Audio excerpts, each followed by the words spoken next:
Very clear that your answer is no. No, that's not clear, sir. That's not clear, sir. Please don't put words in my mouth. You have my words from NPR, and what I say here, you don't need to put words in my mouth. Should American taxpayers pay for Medicaid for illegal aliens?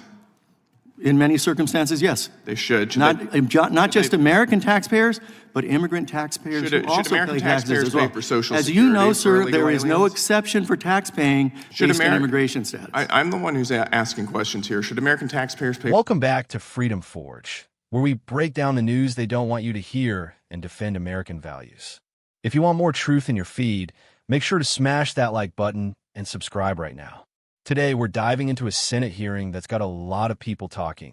A hearing that exposes just how extreme the open borders ideology has become in this country and why it threatens the very foundation of American sovereignty. For holding this hearing and for fighting so hard against destructive mass migration. And thank you for the witnesses for taking the time to be here. Mr. Sands, if somebody crosses the border illegally, what should happen to them?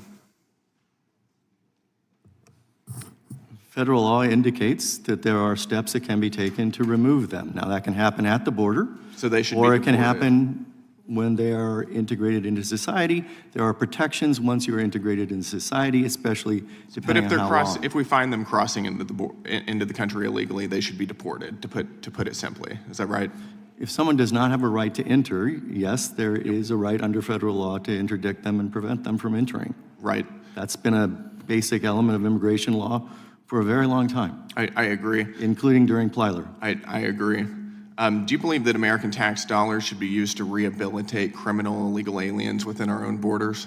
I believe it's in our own interest to rehabilitate anybody who commits a crime. Including criminal illegal aliens who never should have been here. If it happens within our borders, it's to the benefit of all of us to rehabilitate them. Rehabilitation of those who are convicted of criminals is not for their own benefit. It's for the benefit of society. How many criminal illegal aliens should we rehabilitate?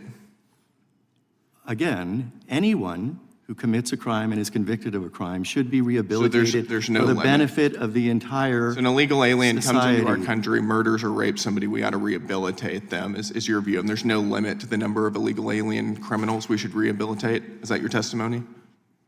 I wasn't asked to testify about that, Congressmember. I asked to testify I'm about just clarifying Plyler. your Not sure your what position. this has to do with I'm clarifying Plyler. your position, which you just attempted to lay out. I think my position is quite clear. Thank you. Okay, how much money should we spend on rehabilitating criminal illegal aliens? We should spend as much money as necessary to rehabilitate anyone who is convicted of crime in this country. Again, let me just note, Congressmember, has nothing to do with Plyler versus Doe. No, These are children. These are children, and with an education, they are far less likely to ever commit a crime. Actually, couldn't we just secure the border and deport illegal aliens as opposed to rehabilitating them on our own tax dollars? So that's too facile, Congressmember, and I think you should understand that. The simple fact is society benefits from rehabilitation. It's not a gift to anyone who's convicted of a crime. Society's paying for rehabilitation, it sounds like. Do you believe that there should be a strict wall of separation between local law enforcement and immigration officials? Do I believe there should be such a law? Yes, I do. That there should be a strict wall, to be clear. A strict wall of separation. All laws are strict. I'm not aware of Congress or any legislature passing a lenient law. It's wall, W-A-L-L. So a law. Strict wall, W-A-L-L. Oh, wall. I'm sorry, sir. I thought you said law. No. I apologize. A strict wall of separation. I think a wall would be incredibly ridiculous, frankly. A wall of separation between local law enforcement and immigration officials. Oh, a wall of separation. Okay. Yes, Congressmember, yes. Again, I do believe there should be a law of separation, and if you want to describe that law metaphorically as a wall, okay, I would accept that. Okay, I was actually using your words where you said there should be a strict wall of no cooperation between local law enforcement and federal immigration authorities. That's something that you had said in an interview with NPR in November of 2016. So if police arrest... So I've just acknowledged that. Right. So not sure why you're putting myself to myself. I'm sure that interview was not about I'm the one asking questions here, not you. If police arrest an illegal alien for breaking into somebody's home in the middle of the night, should they turn that illegal alien over to immigration officials? So Plyler versus Doe guarantees an education. just a yes and or no as a question. result, that means that those kids who receive that take that. education are You far don't less think likely that to break if some- into anyone's home, Congressman. But I'm asking, let's say they do. Should they be turned over to immigration officials? It's just a yes or no question. No, they should be put through the criminal They should be law put through system their- that we have. What about after serving, let's say they're convicted and they serve a sentence.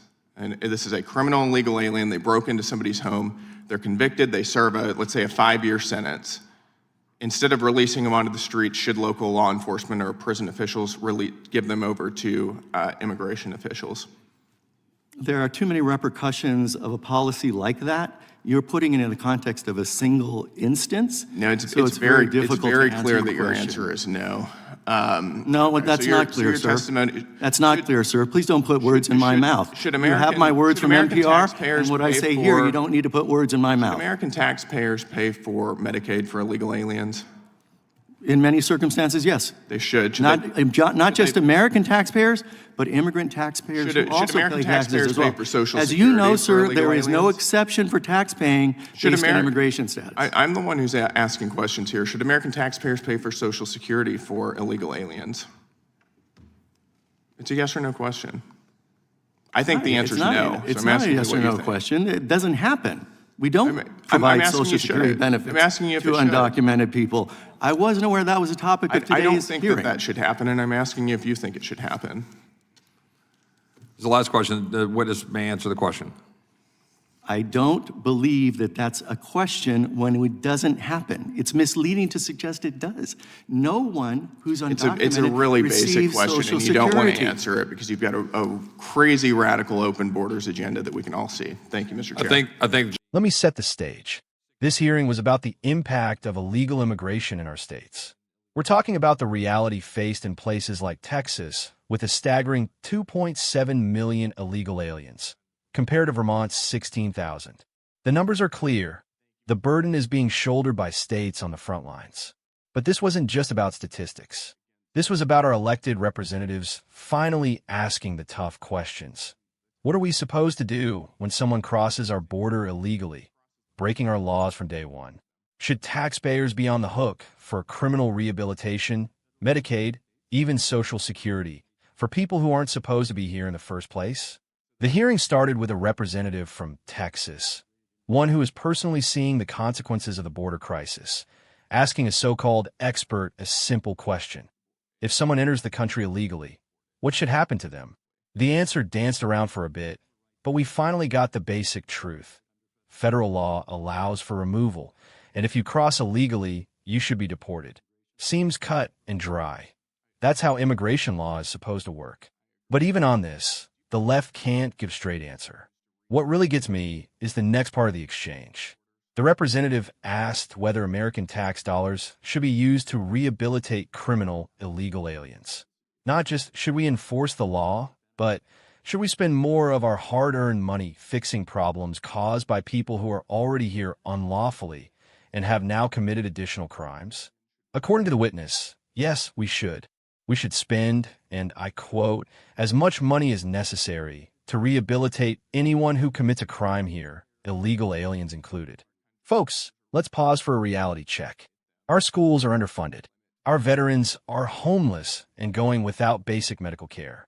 We've got Americans who can't get treatment for addiction, mental health, and more. Shouldn't our resources be focused on our own citizens, not on people who broke the law to get here and then broke it again once inside our borders? Then things get even more twisted. When asked if there should be a strict wall of separation between local law enforcement and immigration officials, our witness goes full activist, saying they think a wall, any wall, is ridiculous. They mean the wall that would keep our local police from cooperating with federal immigration authorities, essentially creating sanctuary cities nationwide. We know what this means. It means illegal aliens can commit crimes, and our local police won't even be allowed to inform ICE.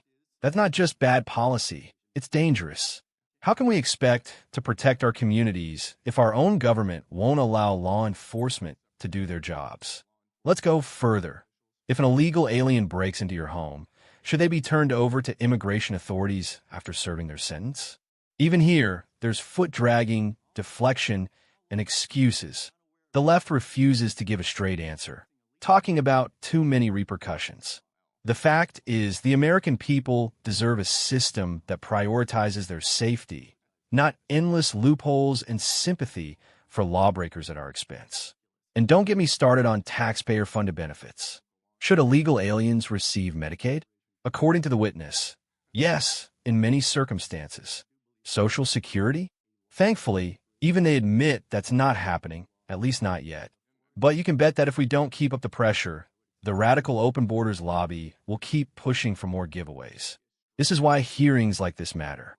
It's not about demonizing anyone. It's about standing up for the rule of law, for American families, for what's right.